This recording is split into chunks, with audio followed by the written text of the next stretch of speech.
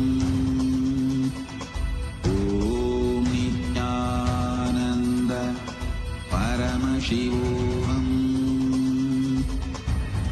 ॐ नित्यानन्द परमशिवोऽहम् ॐ Nityanand Your fears, incompletions, insecurities, nothing is needed for you to exist. Paramashiva alone is enough for you to live absolutely, blissfully, celebrating, fulfilled, complete, intensely. Paramashivoham. Om Nithyananda Paramashivoham.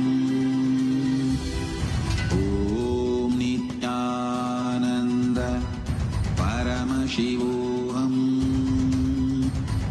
Om Nithyananda Paramashivoham. Om Nithyananda Paramashivoham. Om Nithyananda Paramashivoham. Om Nithyananda Paramashivoham. Om Nithyananda Paramashivoham. Om Nithyananda Paramashivoham.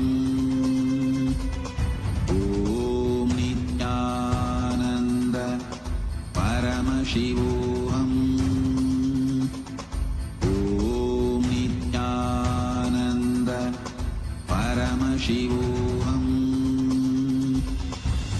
Om Nithyananda Paramashivoham. Om Nithyananda Paramashivoham. Om Nithyananda Paramashivoham. Om Nithyananda Paramashivoham. Om Nithyananda Paramashivoham. Om Nithyananda Paramashivoham. Om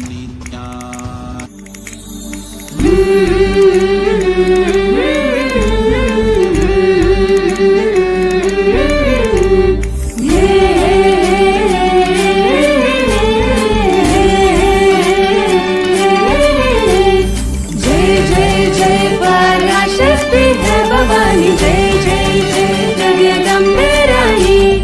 जय जय जय पराशक्ति है भवानी, जय जय जय जगदम्बे रानी। सुन ले जरा, सुन ले जरा, सुन ले जरा लीला, श्री नित्यानंद परमशिव भगवान की लीला। सुन ले जरा, सुन ले जरा, सुन ले जरा लीला, श्री नित्यानंद पराशक्ति मीनाक्षी की लीला। भक्त जैसे नैना देवी तू स्वरूपा, रक्ष जो करती प्यारी देवी माँ। हम तेरे दर्शन से मिलते सारे प्यार।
नित्यानन्दं परमसुखदं केवलं ज्ञानमूर्तिं गङ्गातीर्थं तत्त्वमस्याधिलक्ष्यम् एकं नित्यं विमलमचलं सर्वदी साक्षिभूतं भावातीतं त्रिगुणरहितं सद्गुरुं तं Namami.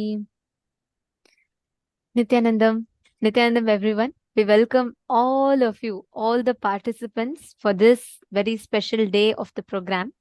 Today is a very, very important and a very beautiful day because we are going to be learning one of the most important secret aspects for success.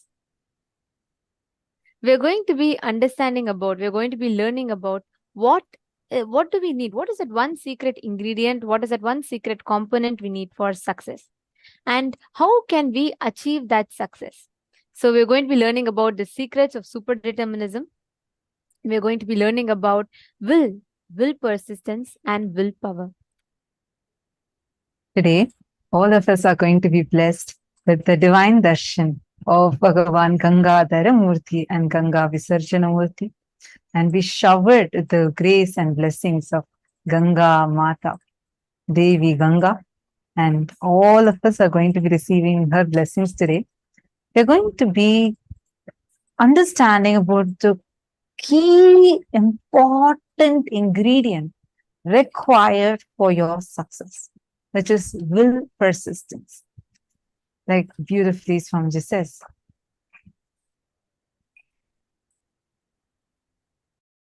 Ganga breaks the Himalayas, not by power, but by persistence.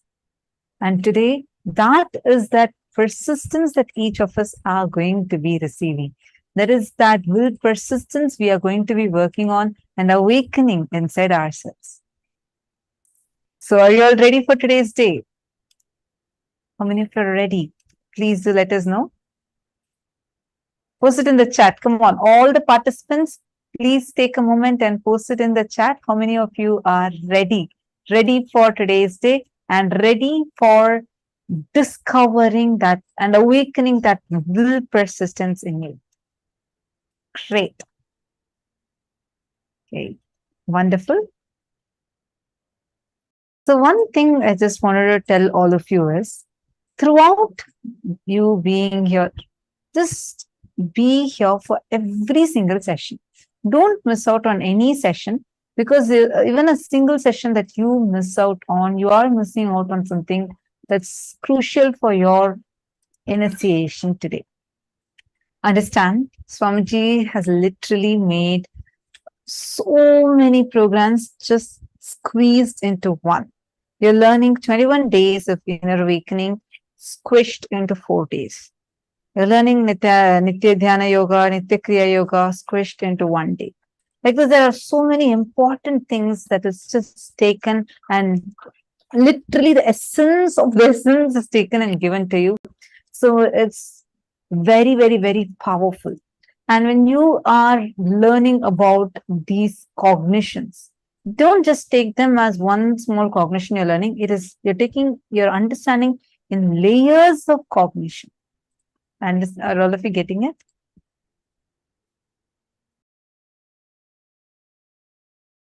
Great. So now it's time that all of us are going to enter into our very first session, and Devi Ganga is going to be gracing and blessing all of us. Paramashiva, who held Ganga Mata in his jatas, and just that is called as Ganga Dharamurti, and just removing 2 of his jatas, showered the world with Devi Ganga, and that's called as Ganga Visarjana Murti. And these are the forms of Paramashiva we are going to be having darshan of today. So let's all get ready. The first session, we are going to be learning about what is Satyaloka. Satyaloka, the abode of Lord Brahma. And who is Lord Brahma? Like, what kind of thought comes raises to that? And this is the abode where Ganga resides. So Ganga Mata, Devi Ganga resides. So we are going to be learning about that. Let's now listen to the revelation from Swamiji.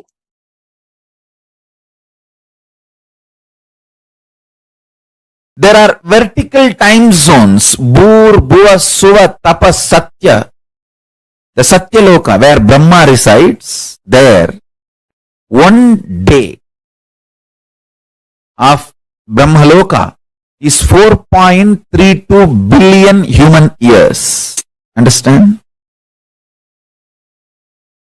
1 day of Swargaloka means the vertical time zone above us. Bhur, Bhuva, Suva, Tapa. It goes and Satya, then beyond Satya is Vaikunta, beyond Vaikunta is Kailasa.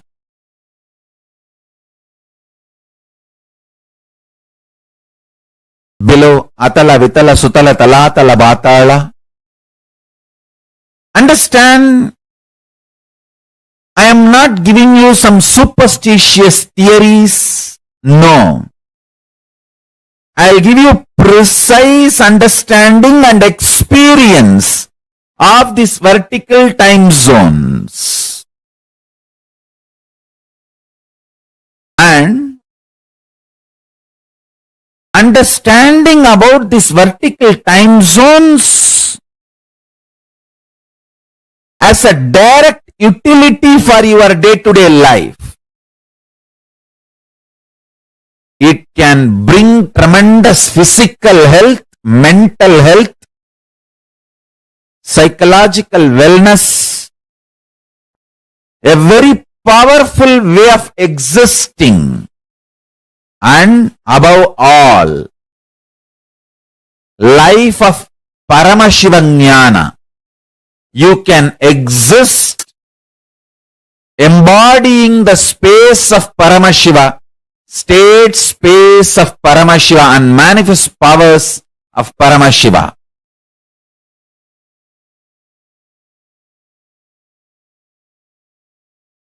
Tapo Loka is above the Jano Loka. The great yogi Sanantana, Ribu, Sanat Kumara, Sanaka, who are the great ascetics, are living there. Its height is 12 crores of yojanas. Above this is the Satyaloka, abode of the Brahma, whose cognitive mind is centered only on Satya, and who has attained the lordship over the Kalpa. Because of such powerful cognition, it's abounding in all kinds of the wealth and awe-inspiring objects and enjoyments. Its height is 16 crore of yojanas. Savitri, the Vedas and the Upavedas are there. Assuming their relevant forms above the Satyaloka, there's abode of Vishnu, Paramapada, who subdued Madhu.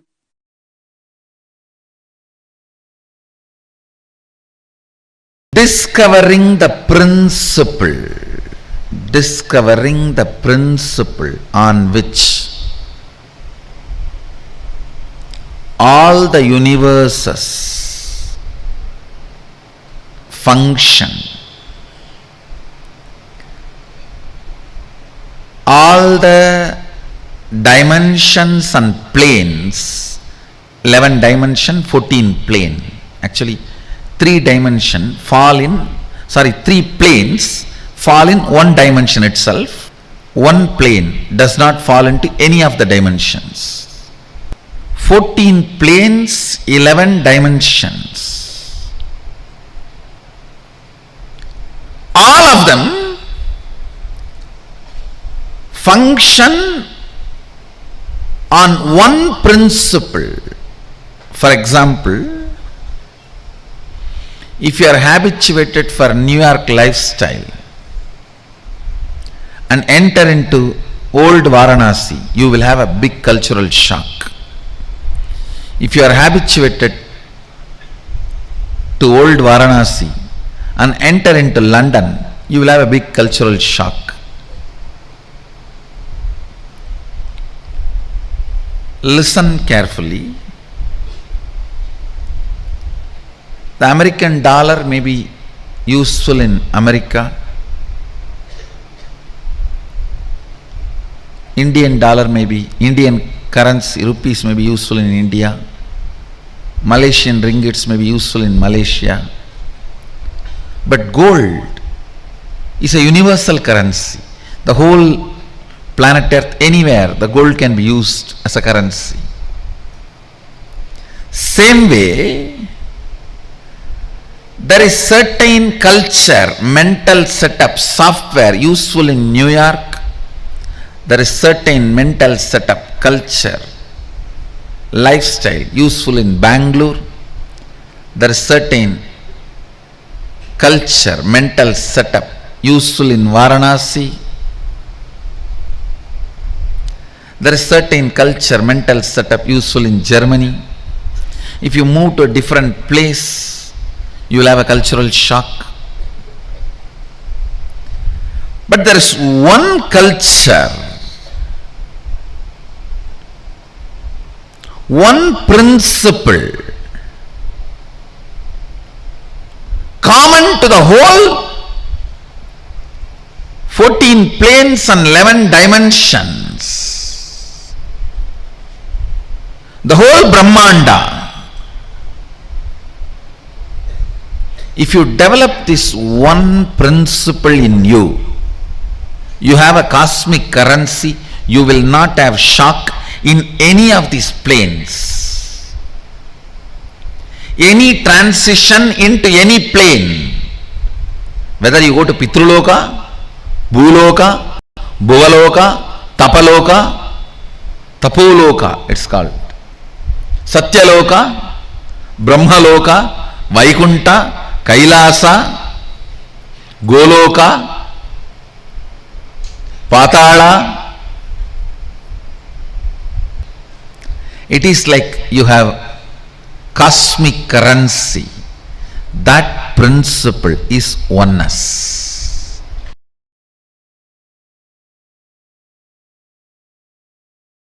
Your breathing becoming intense, especially through certain activities, opens up those dimensions, those planes,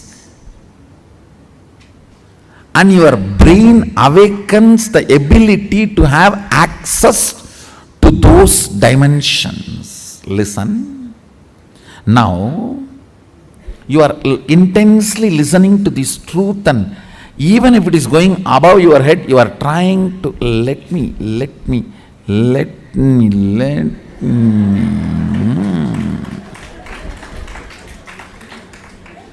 Then your breathing actually gets into certain subtle flow, which is intense. Subtle don't think means shallow. No.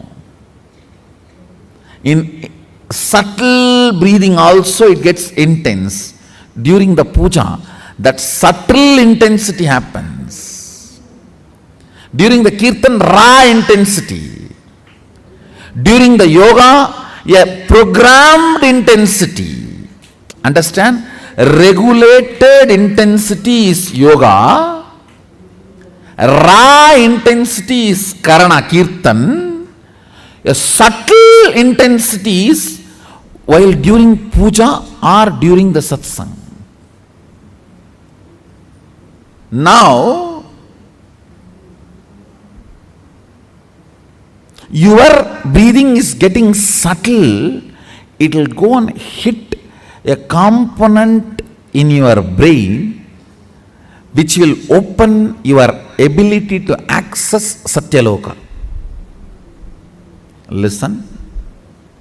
Each of the activity and the prana intensified through that activity opens up a component or a part of your brain construct which gives you access to the different dimensions of life. Your brain is constructed for this multi-dimensional access. Understand? Ability to access multi-dimensions of the universe is your nature. It is there with you. Just the breathing need to be intensified through different methodology to open up those dimensions so you can have access. When there is a heavy truth is told, still you have not completely cognized, but that does not mean you are not able to cognize. It is like a digestion is going on. It is like digestion is going on. It is there on your head like a funnel, it is going inside and you are. During that time, certain intense, subtle breathing gets developed that gives you access to Satyaloka. I want you to know the strength of the life in you is strength of your breathing. When the breathing becomes intense, your brain's capacity to cognize all the other planes opens up. It is like cracking the code, cracking the passcode.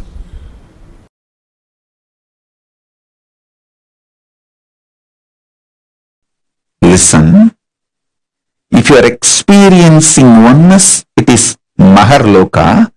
If you are experiencing oneness during the multiple expression, even though there are many people, but you know you are in all of them, that is Janaloka. Even if you listen to these powerful cognitions, you will be irreversibly empowered.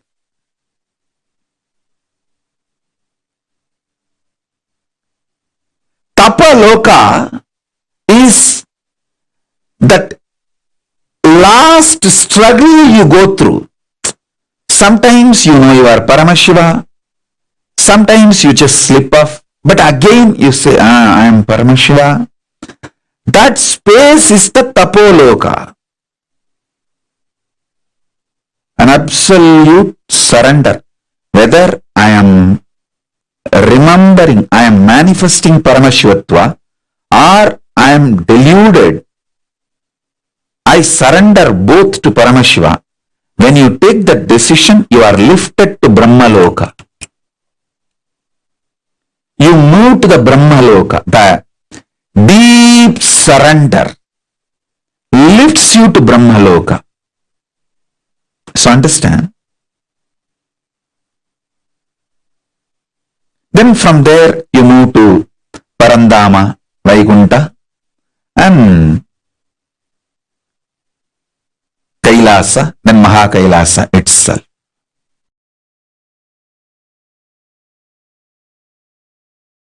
If I raise to Brahmaloka, is it possible to fall back again to Bhuloka or Batalaloka? Don't worry. Even if you raise up to Swargaloka, very rarely people fall back. Otherwise, usually 99.999% of the people only go higher and higher and higher. Exemption, rare stories only this falling back. Like sometimes rarely you hear some fellow raped his own mother. It's like a rare exemption. Like that, some rare people fall down from Swargaloka to Bhuloka. Otherwise, 99.99% they just go only higher and higher and higher. Gayatri mantra raises you up to Swargaloka.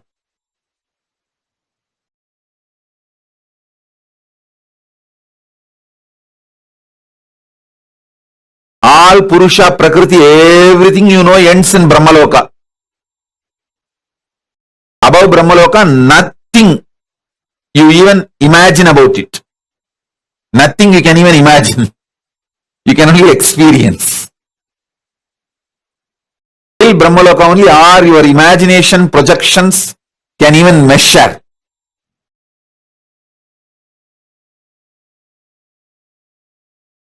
Yes, listen. Are you all ready? Shall we enter into the Brahmanyana session? The Satyaloka, pure intelligence session. Oh God. Till now what was going on was only introduction. Now only we are entering into the subject. Come on. See, what is Brahmanyana? Aham Brahmasmi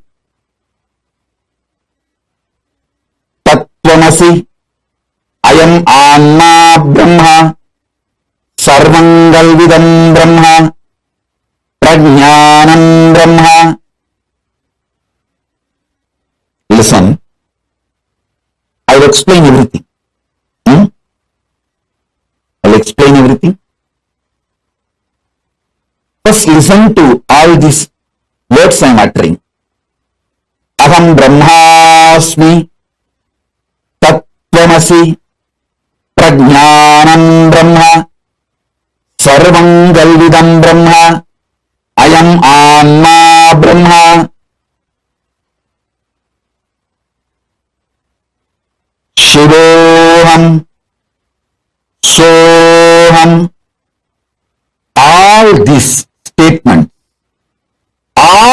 statements mean the same.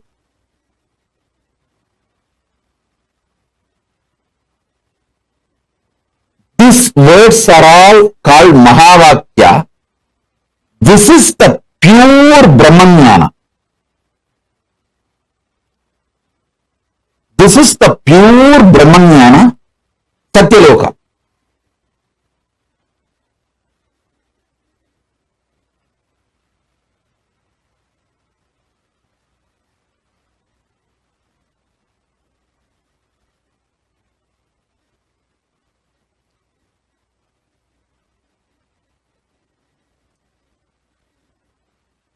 Tattvamasi means you are that.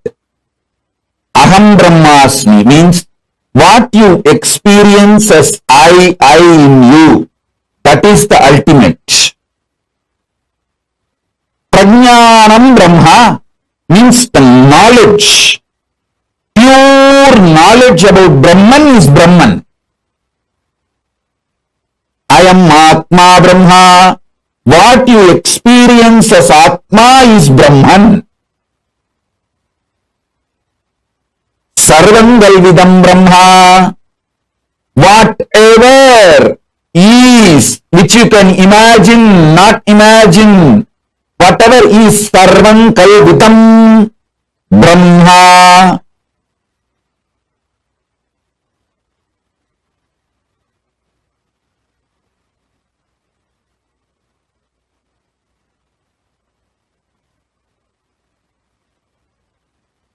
All of you please listen. Complete attention please. Prajnanam Brahma means complete knowledge about Brahman is Brahman. Sarvam Kalvitam Brahma, everything exists. You know, you don't know, everything is Brahman. I am Anma Brahma. Your very soul, core is Brahman.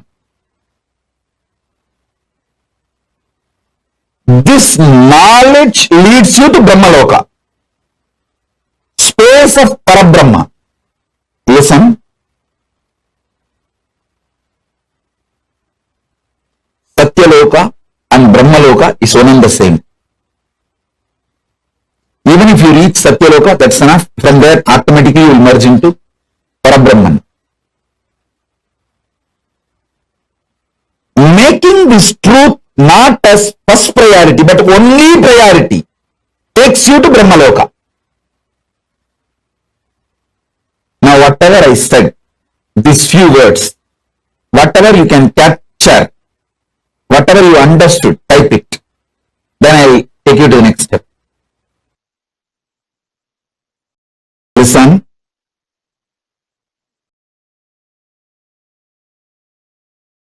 Making Brahmanyana not just your first priority, making that as your only priority, makes you manifest pure intelligence.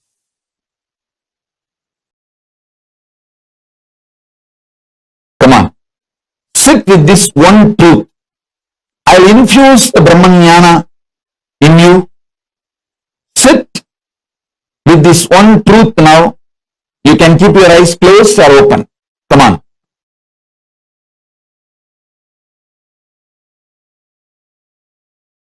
If you start cherishing the idea, I am eternal, means you are eternal. Aham Brahmasmi. Start cherishing the truth. Aham Brahmasmi means you are eternal. Whatever you feel as you is eternal. When you start cherishing this truth, everything else is impermanent. You will see all the psychological, physiological, neurological ups and downs in your life drastically reduces. More and more you get centered on the truth, powerful cognition, you are eternal. Aham Brahmasmi. Other than you being eternal, everything else is not you. When you cherish this one powerful cognition, internalize it, so much of powerfulness will manifest in your life. It raises your physical health, mental health. Nobody can put a value for you. You decide the number. Your utility for yourself and others increases. Wealth is nothing but your utility for yourself and others. If you are able to increase that, your wealth increases. It has nothing to do with education. Understand? Qualification is different, competence is different. Life is all about competence, not about qualification. Qualification may be an initial visiting card, good visiting card, but that doesn't make you successful. Competence makes you successful. Powerful cognitions makes you competent.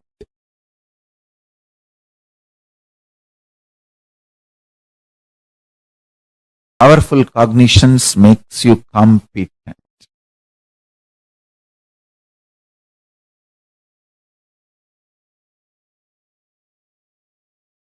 The most sweetest word Parabrahman wants to hear is Aham Brahmasmi. You declaring I am Brahman, oh God, I am Parabrahma. Paramashiva is waiting for you to declare, hey, Paramashivoham. Understand this. Understand one thing. Evolving in cognitions is absolutely celebrated in multidimensional logic. This is one of the most important truth. Ontology of Paramashivagnana. In Paramashivagnana ontology, there is no space for jealousy. There is no anxiety. There is only one thing. If gods are anxious, they may be anxious for you to become them. You to realize oneness with them. That's all.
Now, what we all learned is about the Satyaloka, how the abode of Brahma exists. And this is literally like how Swamiji described, this is that last struggle. Before you achieve that enlightenment, that last struggle you go through is the Brahmaloka plane. And the moment you come out of the struggle, you will be in Satyaloka and you'll be liberated from there also. This is the plane where the Brahma Vidya is the ultimate knowledge, ultimate enlightenment knowledge flowers inside of you. I request all of you to take a few minutes and please post what are the clicks that each of you had in this session. What did you understand in this session?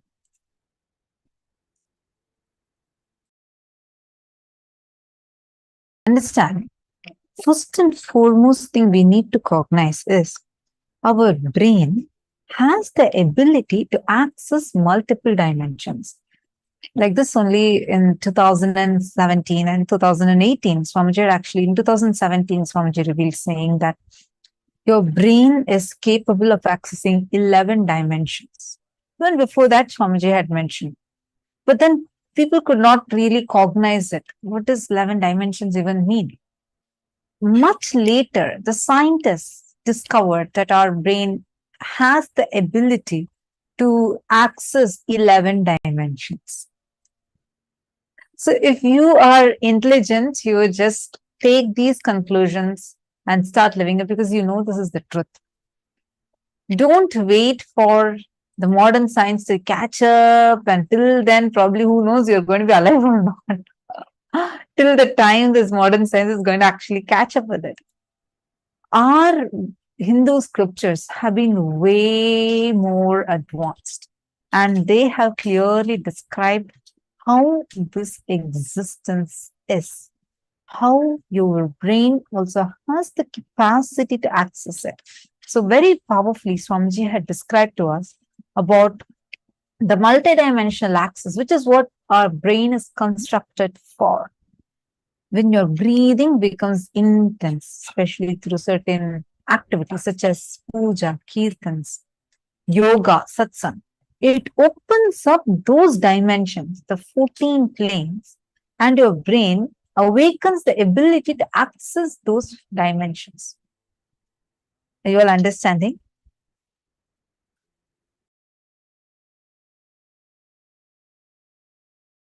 Swamiji gave a few Mahavakyas. Start cherishing those Mahavakyas. You all can see these are the Mahavakyas.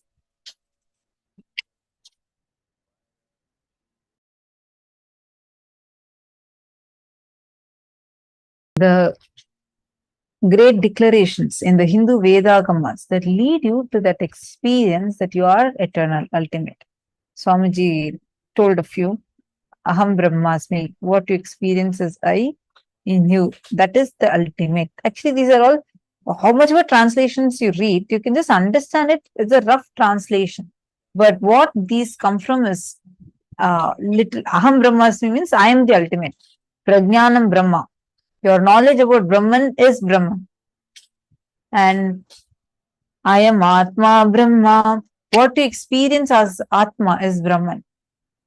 Sarvam Kalvitam Brahma. Whatever you can imagine, can't imagine is Brahman. Like this, all these are Mahavakyas. So what Swamiji had also revealed in this session, right?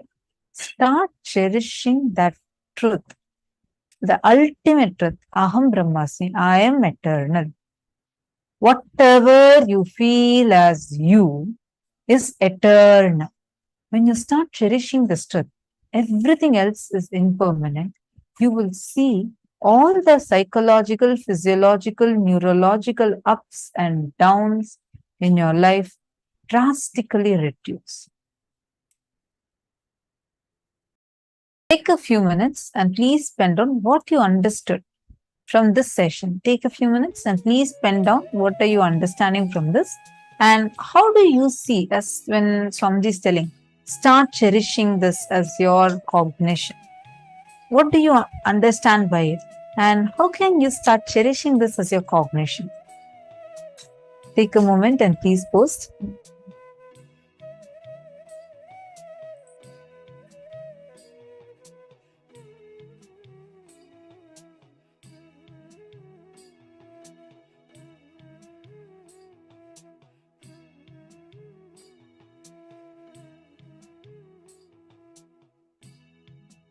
The moment you start cherishing that you are eternal, whatever I feel as me is eternal, start telling that to yourself. Experiment with it. Play with this cognition. Keep cherishing inside you. Swamiji said, whatever I feel as me is eternal. What I am, actually not just what you feel as you, the one who is feeling, that source of you, that is eternal. So that you existing is eternal. Every time you're going through a really tough time, just cognize, remember. Even now, just remember. That itself is so liberating. You will see how it will immediately liberate you, take you out of the ups and downs, psychological, physical, physiological, psychological, neurological ups and downs will just dissolve.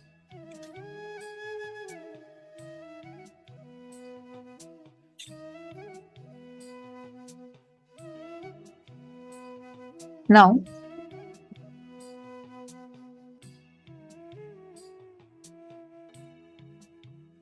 we are also going to be receiving an audio book, and this is the sacred Mahavakya chanting from Swamiji. All of us are going to be receiving this as a gift today.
Now, today's deity, Devi Ganga, Swamiji beautifully tells Ganga is all about will persistence.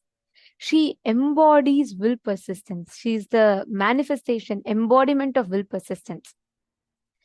Today, all the powers that we are going to be manifesting is all based on this, the power of will persistence.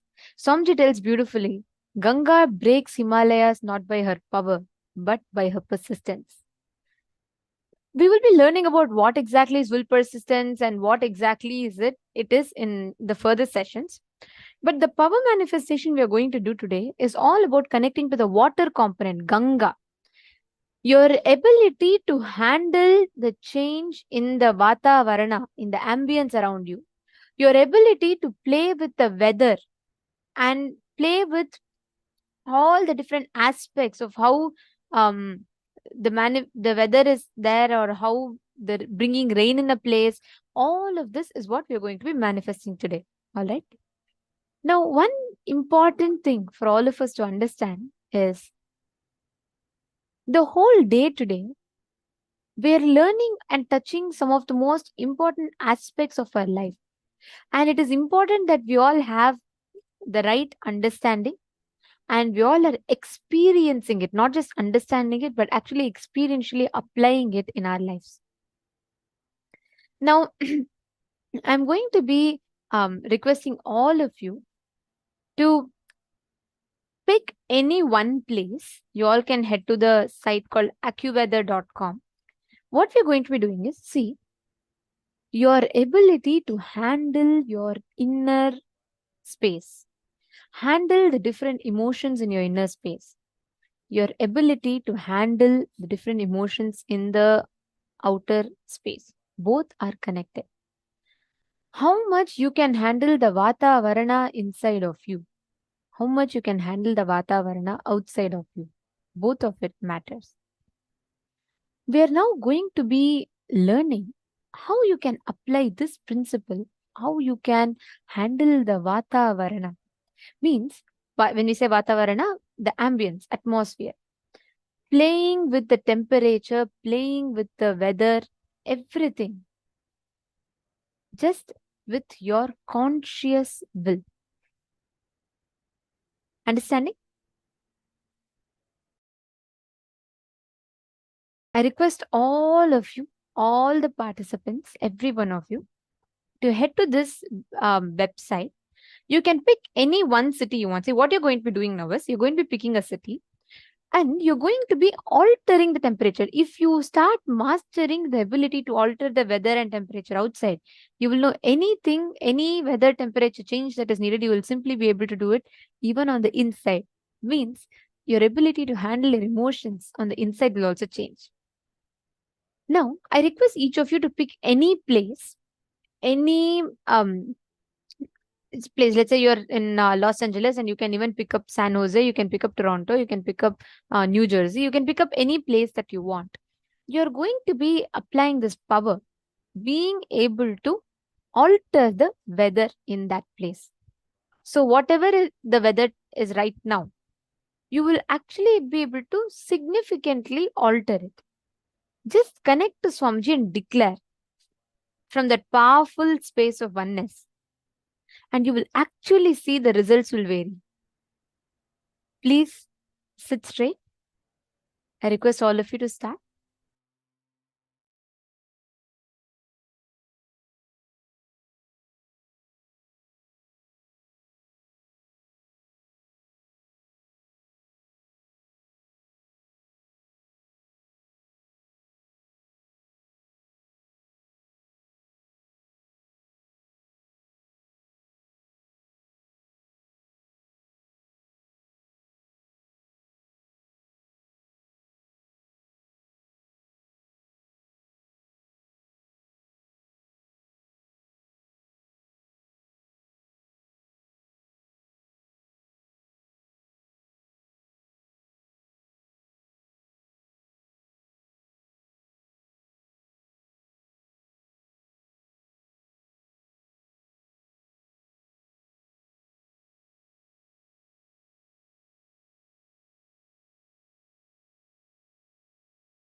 Let us now enter into the next session where we will be learning about Ganga, the happening of Ganga, and how Mother Ganga, Devi Ganga, came into planet Earth.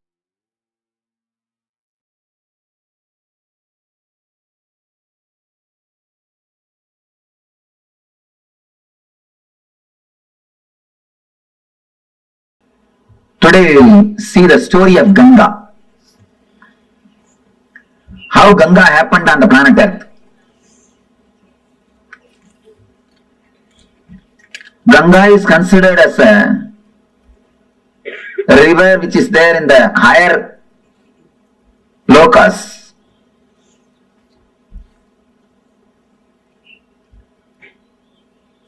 It was there with the Kamandalu of Brahma. Means this is the energy, this is the water energy of existence. Brahma means a creator, the energy which creates the whole existence. You see Brahma, you can see four things within. One is the Kamandalu, means the water energy. Another one is the palm leaves, Veda, knowledge, wisdom. Then Akshamala means Japamala. Akshamala represents the vibrations, sounds. Through all these things, and then the swan will be there. Hamsavagana. The swan, Hamsa represents continuous meditation. Hamsa means continuously meditating. If you see the sound of your inhaling and exhaling, it will be hum, sum. It will go as a hum and come out as sum. When they say hum, sum, they mean continuous awareness. Creator has to be with continuous awareness. Only with awareness you can create. Creativity and awareness is directly connected. That is why Brahma is described with Akshamala, means vibrations. Pustaka means the knowledge, Vedas. And the Kamandalu, water energy. And Hamsam, awareness. Man who has reached the ultimate awareness, the Parama awareness, is Paramahamsa. Hamsam means awareness. Man who has reached the ultimate awareness is Paramahamsa. Ganga is the water energy of Brahma. She was there in his Kamandalu. I will describe the scene, how the Ganga happened on the planet Earth. First I will tell the story, then we will see the deeper meaning of that metaphysical story. There was a king called Bhagirath. For some reason, his forefathers have been cursed by some rishi and they all died. They have been burnt, reduced to ashes. All their ghosts are living there, struggling, suffering. They are not liberated. So they beg Bhagirath to help him some way. Bhagirath decides, I have to do something and liberate. He starts meditating, doing penance, doing tapasya towards Brahma. Brahma appears and gives darshan. And he says, yes, I can send the Ganga to the planet Earth, no problem. But be very clear, can planet Earth hold the Ganga's speed? Can planet Earth sustain the force of Ganga? First, do something for that. Arrange for it. Then I will send the Ganga. Then again he starts doing penance. doing tapasya. After the tapasya, Shiva appears. Shiva asks, what do you want? Then Bhagirath says, now Brahma accepts to send the Ganga to planet Earth, but he says the whole planet Earth will be washed away. Planet Earth cannot withstand the speed of Ganga. Please do something. You have to protect us. You have to take care of us. Shiva says, all right, I will take care. Don't worry. Tell Brahma to send Ganga. I will take care. He gives the assurance.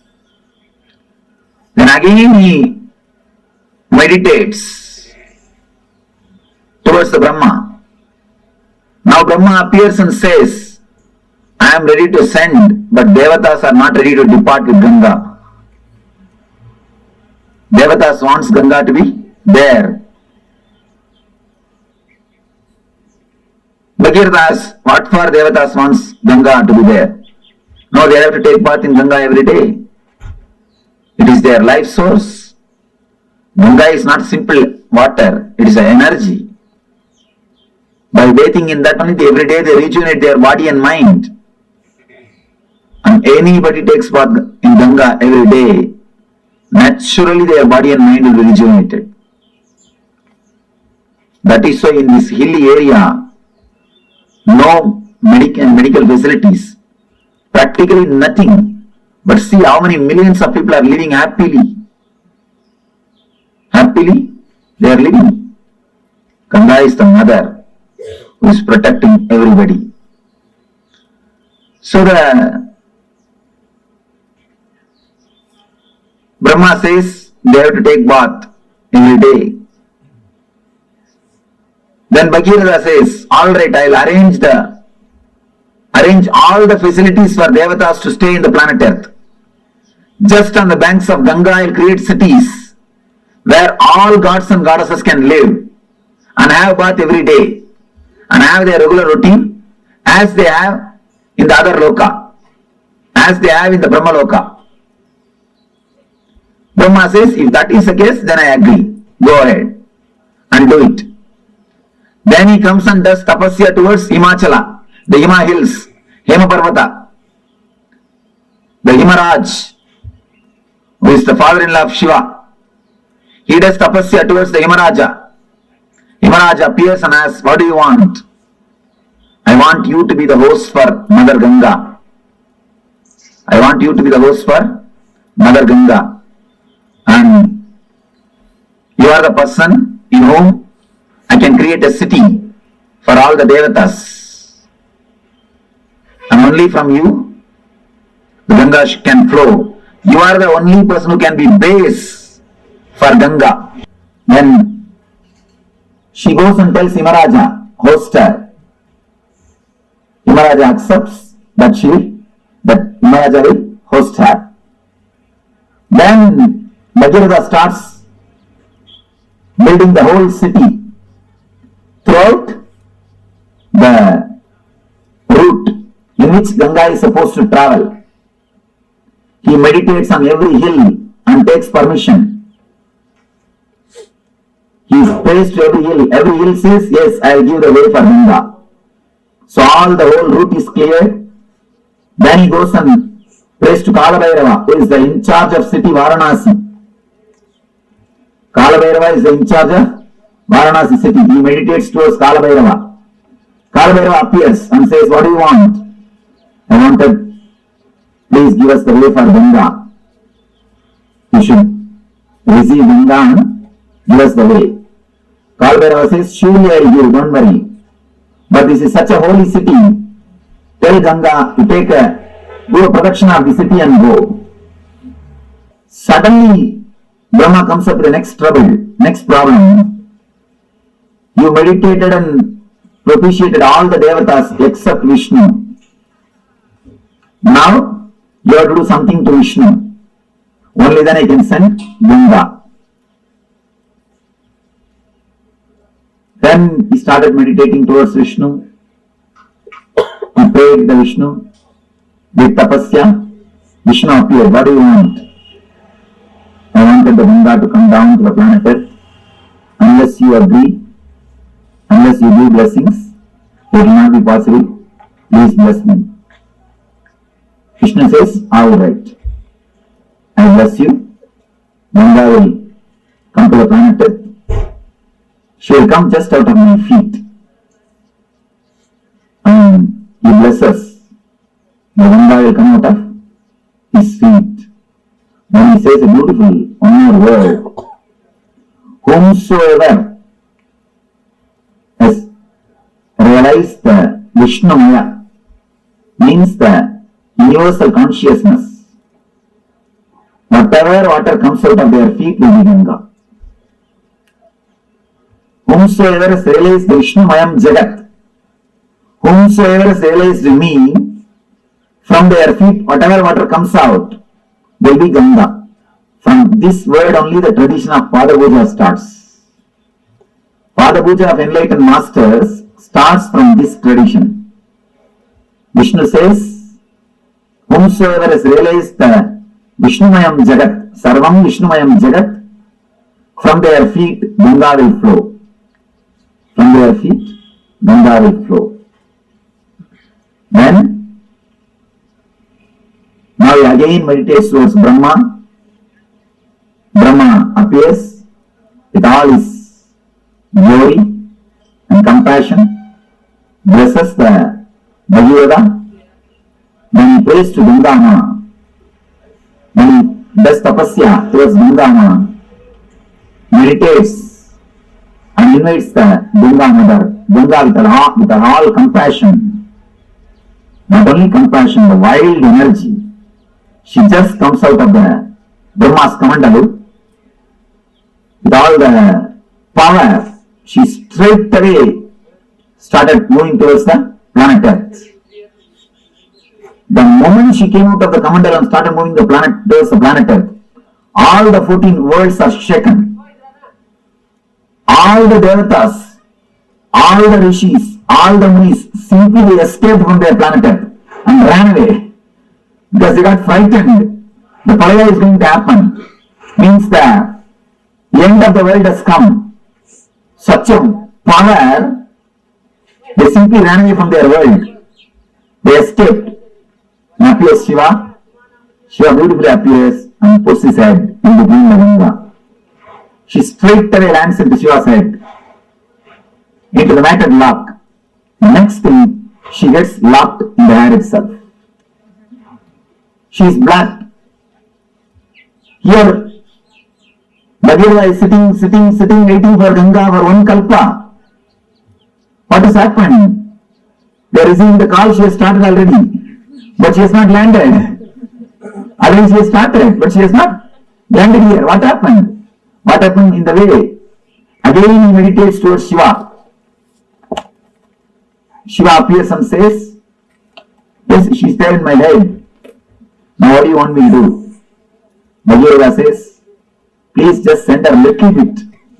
Don't hold the whole thing. Then Shiva says, oh, is it so? Alright, then just, he moves one hair. Just he does. Only one hair moves. And from the one hair gap, just Ganga comes out and lands on the Himalayas and comes. That is the river which is flowing throughout this planet Earth. And that is the perennial source. That is the Ganga. By flowing through this way, she fills the ocean. Understand? The story says the ocean itself is son of Ganga. Varuna Raj is son of Ganga Mata. Water is supplied to the ocean by Ganga. That is the story. Originally there was no ocean. There was no water on the planet Earth. It is through Ganga first water came to the planet Earth. And because of Ganga flowing continuously, all the oceans are created. It is from Ganga, original water source started. Then she goes and merges into the Samudra, Samudra Raj, the son of Ganga Mata.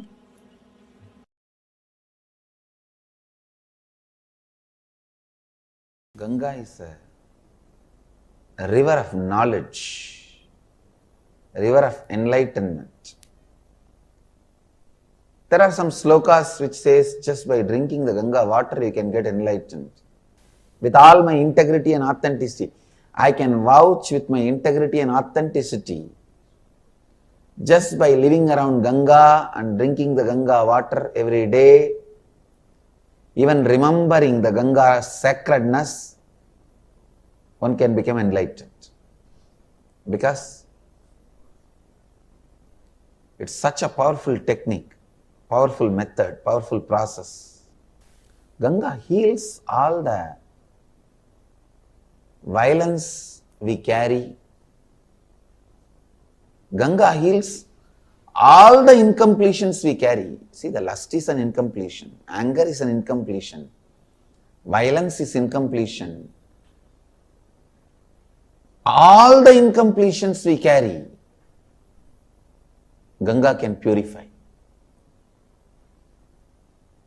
Ganga can really, really purify.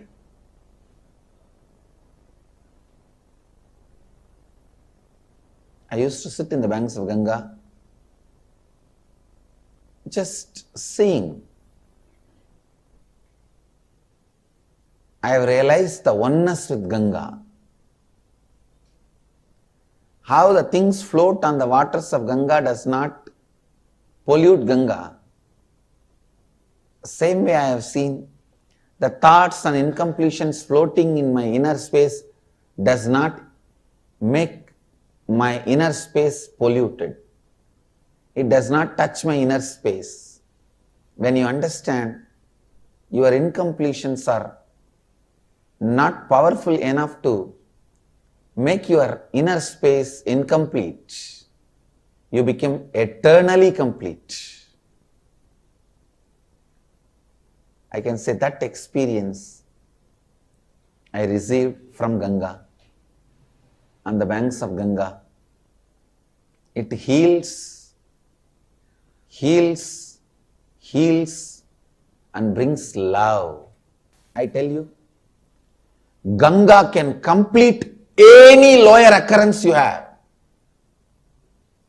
I can give this as an authentic spiritual practice.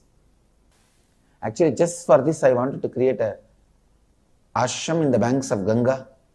Anybody in the planet Earth has some incompletions that they are not able to complete, strong incompletions, just come and spend time in the banks of Ganga, drinking Ganga water, eating the food cooked in Ganga water. Whenever you find time, morning and evening, sit in the lap of Ganga, sleep in the breeze of Ganga. I tell you, with all my integrity and authenticity, Ganga will complete you. Because even the people who are dead, their incompletions, curses given to them, their incompletions, she has completed. And you are alive. She can enter into your muscle memory, bioenergy and complete you. Do pranayama in the banks of Ganga, that Ganga prana will go inside. Eat the food cooked in the Ganga water. Drink Ganga water. Live in the banks of Ganga. Sit in the banks of Ganga and meditate. Sleep in the banks of Ganga. In her breeze. Enjoy the weather in the banks of Ganga. I tell you, she can complete you. That is why many sadhus who live here, even if they don't do any spiritual practice, they will be liberated. They will become a Jivan Muktas. Just because of Ganga's power to complete. She is here to complete. The tradition says sadhana done in the Ganga's bank brings thousands of times more result. It's true.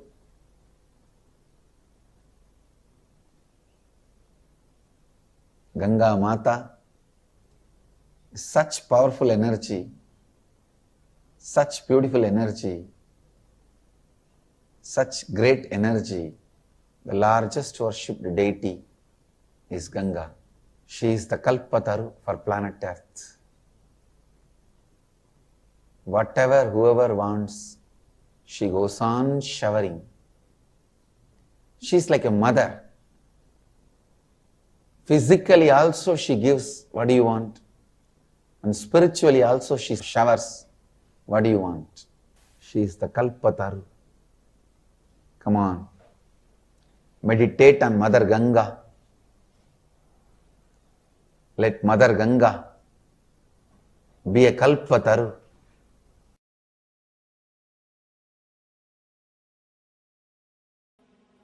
Now you understand the whole story of Ganga from the dimension of a spiritual enlightenment. Actually, the whole story is metaphysical expression of Bhagirava's enlightenment. The whole story is the metaphysical expression of Bhagirava's enlightenment. First thing, Bhagirava is tortured by the past samskaras, engrams. That is the elders who are not liberated, who are still there hanging around him. He is continuously tortured by the past samskaras, engrams. So he does tapasya towards the creator of the whole universe. Continuously meditates. He wants the knowledge, the energy to be flooded on him so that all the engrams will be washed away. All the engrams will be destroyed. And one more important thing, when Ganga came, she washed all the ashes of Bhagirava's forefathers and liberated all of them and gave ultimate enlightenment to Bhagirava, and she is here, liberating people. So he is meditating towards the creator, the divine energy, so that the energy can be flooded on him. The Shakti can happen to him. All the engrams will be washed away. He will be liberated, enlightened. The first darshan of creator is what I call first experience, Satori. Understand, why do you think Brahma is described with 4 heads? Don't think 4 heads are there. He can see complete 360 degree. The first experience is what is described as Brahma. A man who gets the experience of seeing complete 360 degree is what we call Brahman. He has achieved Brahma. He has achieved the Brahman consciousness. Whosoever gets the experience of seeing this side 360 degree and this side 360 degree achieves the Brahman consciousness. Bhagirava achieves Satori, first experience, glimpse. Then the Brahma says, enlightenment can happen to you, but be very clear. Will your body stand? Prepare your body and mind. Will it be able to stand, sustain? Prepare it. Then it will happen forever. Prepare yourself. Create the maturity so that the energy can be with you forever. Then Bhagirava starts his tapas. Bhagirava starts his tapas. All the energy centers is awakening and preparing all the energy centers to receive the energy and to sustain it, to radiate it. If you don't prepare the planet Earth and call the Ganga, it will not be blessing, it will be a curse. It will destroy the planet Earth and the other worlds. So unless you prepare your whole body mind, enlightenment cannot happen. You need complete preparation. Satori can happen. You made complete preparation. Now he meditates towards the Guru, who will guide, who will hold the energy and give you how much you wanted. He is the Shiva.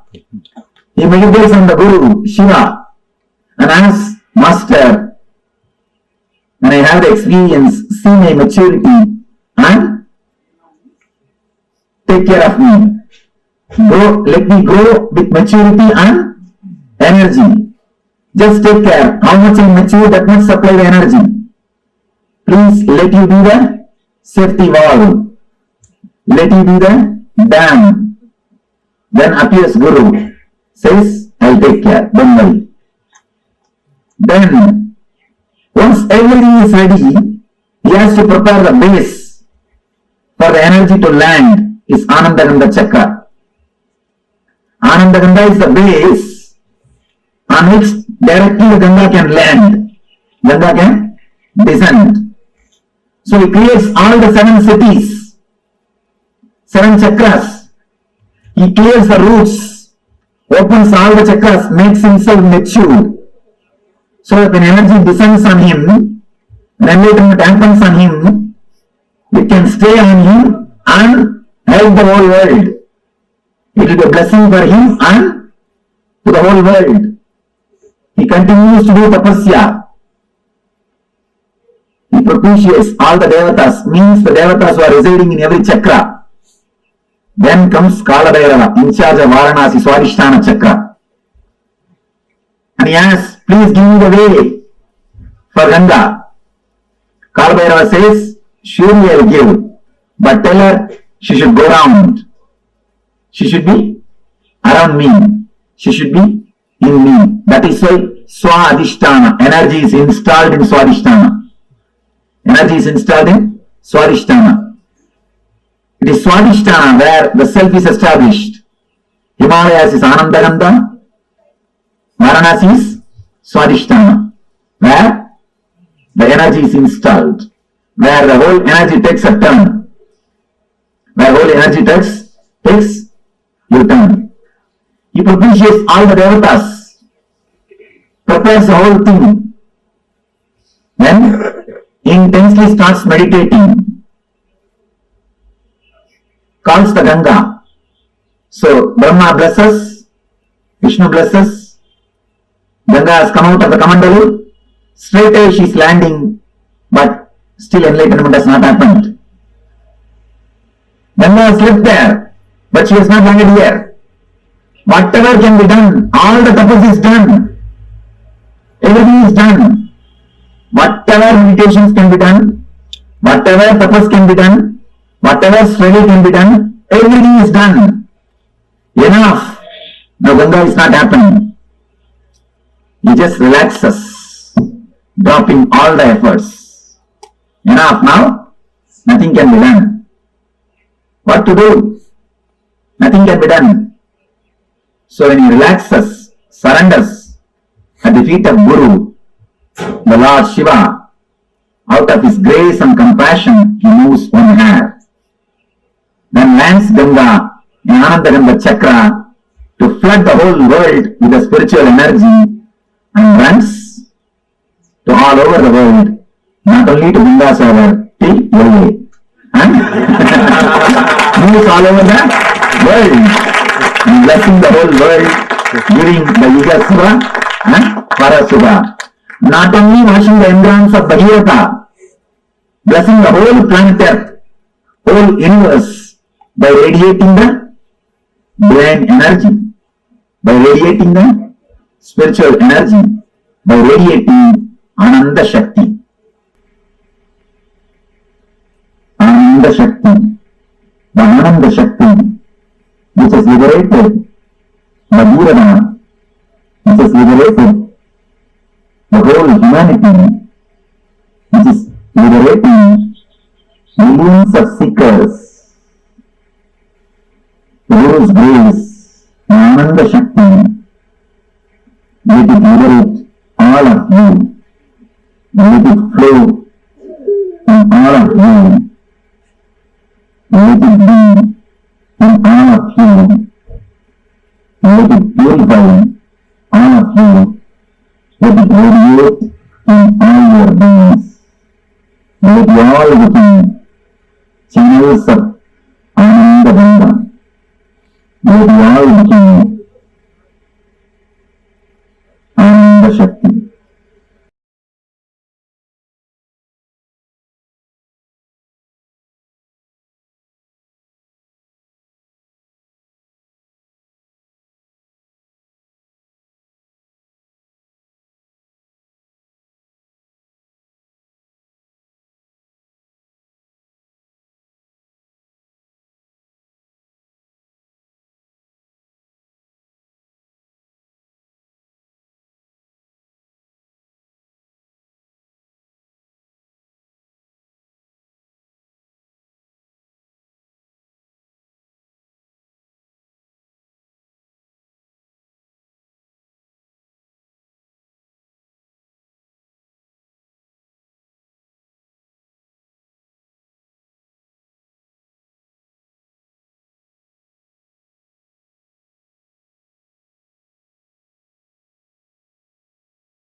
Swamiji so beautifully revealed about Ganga, the embodiment of will persistence. The happening of Ganga signifies how the whole cosmos celebrates, supports anyone who wants to manifest will persistence in their life. If you are ready to have the will persistence, if you are ready to experience will persistence in life, then Paramashiva, the whole cosmos will work to make it happen. This is the essence of will persistence. And Ganga signifies, symbolizes, personifies this principle of will persistence. Actually, you all should know. So I'm just telling the story, right? How Bhagirath, he waits, he meditates, and then Ganga comes down. That's why she's called as Bhagirathi, the one whom Bhagirath brings. And Devi Ganga is so beautiful. Like, she signifies this profound happening, manifestation, embodiment of will persistence. Any time, whenever you have will, Ganga manifests there. Actually, it is only in Hinduism you will find such a beautiful tradition. Anything to make it sacred, we worship that as mother. Just look back in Hinduism, right? You cannot actually disrespect anything. In like normal Western culture, we try to teach that as a moral, like, okay, the moral values. But here, in Hinduism, it is not moral to bring and add sacredness to anything. In Hinduism, you can never exploit anything. You can never take anything for granted. Because in Hinduism, to add sacredness to something, we simply declare that as Mother Ganga. Mother. Like, for example, when we have to give reverence or importance to the food, not waste food, we call it as Annapurani, Devi Annapurani. For us to add reverence to the knowledge, we call it Devi Saraswati. For us to add reverence to nature, we call it Prakriti, Bhuma Devi. For us to add reverence to Mother Planet Earth, we call her as Mother Earth, Bhuma Devi. For us to add reverence to water, we worship her as Ganga Mata. Ganga is the largest worshipped deity. And actually, Swamiji tells Ganga is the deity who has the largest number of rituals happening to her. Ganga directly flows from Paramashiva's head to Bhuloka. Understand? Ganga is literally like she's flowing till now. She is flowing from Kailasa's Paramashiva's head to Bhuloka. This is what Ganga represents. Ganga is the happening of the cosmos, which is purely, she is the embodiment of will persistence. You cannot break something by power. You can only break by persistence. What does that mean? Understand, most of the times we all tend to get we try to fit ourselves, we try to do things in our limited understanding of what are the efforts we need to take and so on. But actually, it is never based on how much power you have that you manifest things. It is based on the persistence of you. That is exactly what Ganga represents. Swamiji tells Ganga is the river of knowledge. She is the river of enlightenment. There are some shlokas which say, just by drinking the water of Ganga, you can get enlightened. Devi Ganga is so powerful. Ganga Mata, she completes you. Because even the people who are dead, their incompletions, lower occurrences, their incompletion, everything, she completes it. She completes it. Just if you are connecting to Ganga, she will complete you. That is what is Ganga. Swamiji tells beautifully, from Swamiji's own life, Swamiji tells that Swamiji used to sit in the banks of Ganga and just seeing, Swamiji used to experience that oneness with Ganga, how things float in the water of Ganga but do not pollute Ganga. Same way, Swamiji tells the thoughts float in us but never pollutes us. When you understand your incompletions are not powerful enough to make your inner space incomplete, you become eternally complete. That's the whole game of life. That's the whole thing, how life happens. If you just understand everything is floating, actually, you all should know Ganga, literally, people throw the ashes, people do all sorts of things to Ganga. Still, she is never polluted. That is why she's called as Pavani, means so pure. Just by taking a dip in Ganga, it is said that all your sins gets washed away.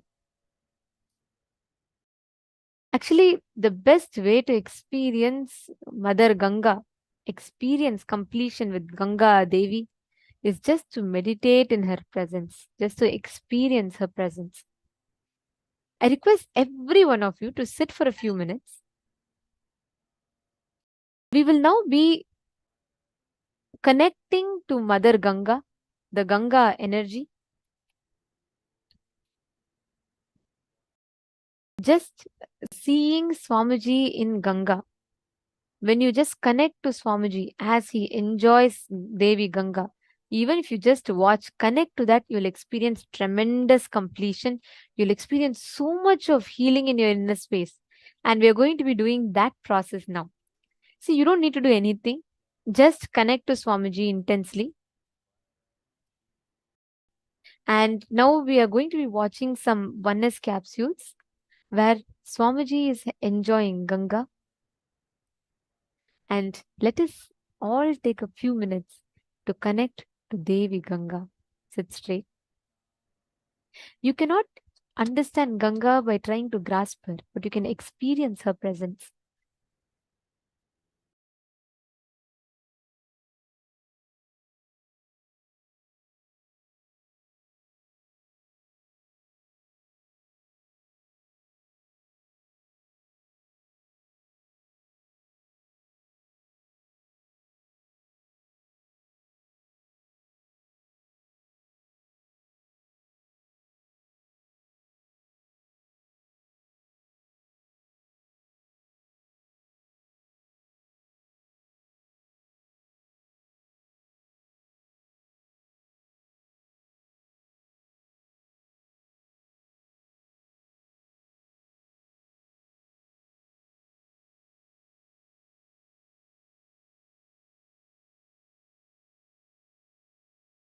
Let us see the oneness capsules, how Swamiji enjoys Mother Ganga.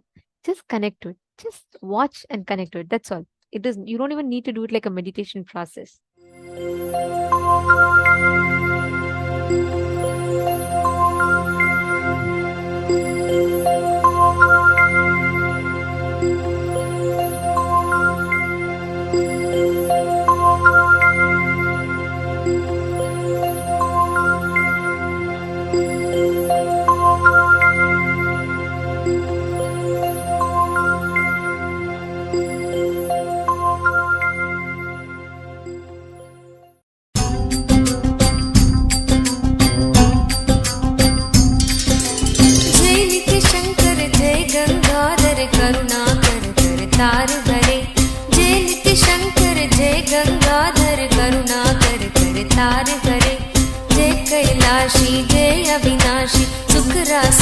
सुख सार हरे जय कैलाशी जय अविनाशी सुख राशि सुख सार हरे जय शशि शेखर जय डमरूधर जय जय प्रेमागार हरे जय शशि शेखर जय डमरूधर जय जय प्रेमागार हरे जय त्रिपुरारी जय मदहारी अमित अनंत अपार हरे जय त्रिपुरारी जय मदहारी अमित अनंत अपार हरे निर्गुण जय जय सगुण नामय निराकार साकार हरे नित्यानंद पुरी ईश्वर नित्या पाहि पाहि दातार हरे नित्यानंद पुरी ईश्वर नित्या पाहि पाहि दातार हरे हर हर नित्य देव हरे हर हर नित्य देव हरे हर हर नित्य देव हरे हर हर नित्य देव हरे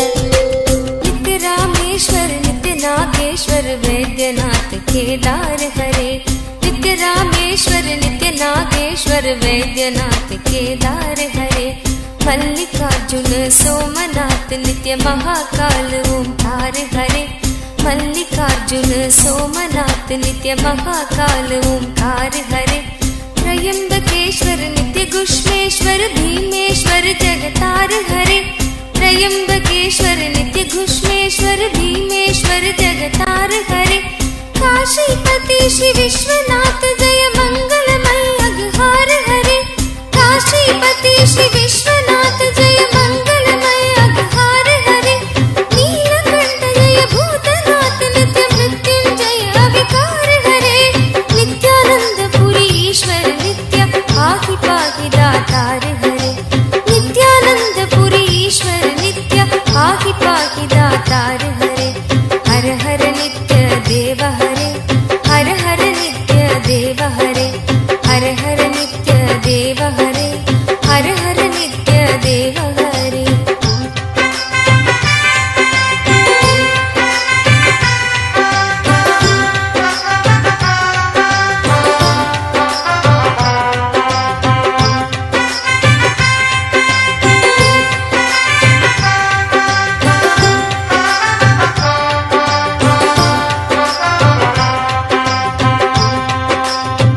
नित्य महेश जय नित्य भवेश जय आदि देव नित्यानंद विभो नित्य महेश जय नित्य भवेश जय आदि देव नित्यानंद विभो किस मुख से है गुणतीत प्रभु तव अपार गुण वर्णन हो किस मुख से है गुणतीत प्रभु तव अपार गुण वर्णन हो नित्य भव कारक तारक हारक पातक दारक नित्य शंभो नित्य भव कारक तारक हारक पातक दारक नित्य शंभो दीन दुख हर सर्व सुखावर प्रेम सुधाधर दया करो दीन दुख हर सर्व सुखावर प्रेम सुधाधर दया करो पार लगा दो भव सागर से बनकर करुणाधार हरे नित्यानंद पुरी ईश्वर नित्य पाहि पाहि दातार हरे नित्यानंद पुरी ईश्वर नित्य पाहि पाहि दातार हरे हर हर नित्य देव हरे हर हर नित्य देव हरे हर हर नित्य देव हरे हर हर नित्य देव हरे जय मन भावन जय अति पावन शोक नशावन नित्य शंभो जय मन भावन जय अति पावन शोक नशावन नित्य शंभो विपद विदारण अदम उबारण सत्य सनातन नित्य शंभो विपद विदारण अधम उबारण सत्य सनातन नित्य शंभो सहज वचन कर जलज नयन वर धवल वरण तन नित्य शंभो सहज वचन हर जलज नयन वर धवल वरण तन नित्य Shambho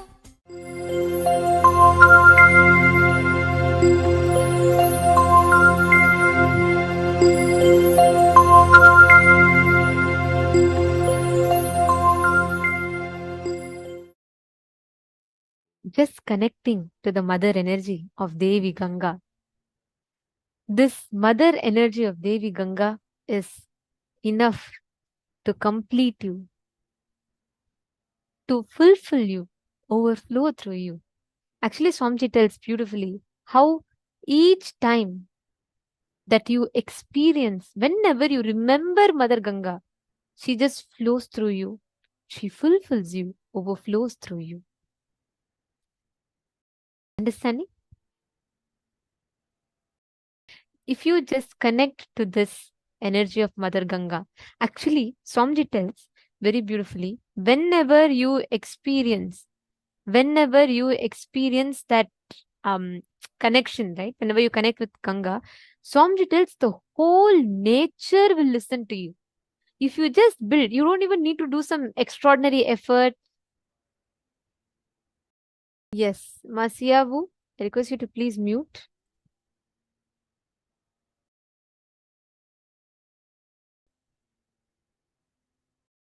Yes. Sorry for that glitch.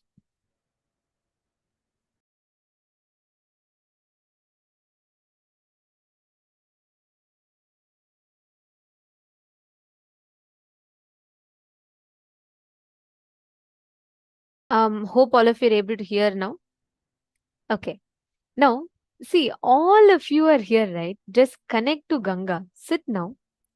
Okay, Ma Karin, you're asking which place? This is Varanasi, Ma. Ganga in Varanasi.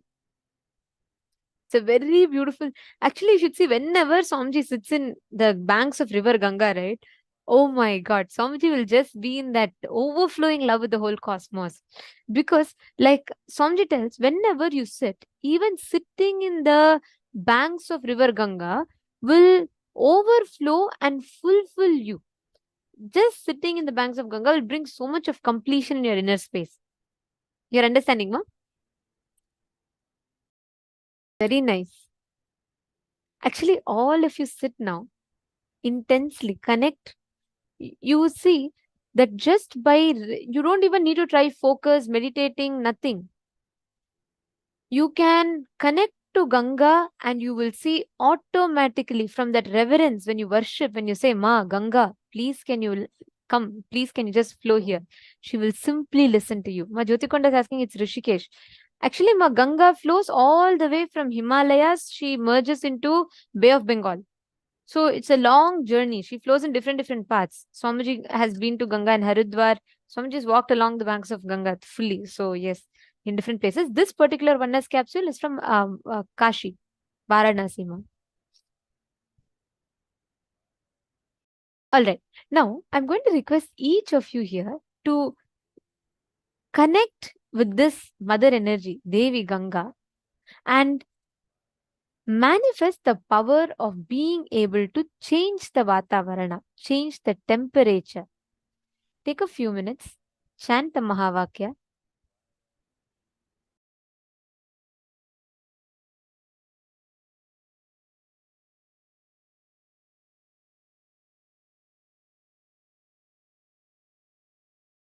And all of you can pick up any one place that you want to manifest the power of bringing rain with. And start manifesting the power. Listen, pick any one place. You all can go to the site that I'm going to be showing you all. It's called accuweather.com. And you can choose one place from there and connect to this energy of Devi Ganga. Check the current temperature, measurements of the current temperature. Chant the Mahavakya. You can, from your will, just tell Devi Ganga to actually just connect with that component, mother component, Ganga component. You will start being able to manifest.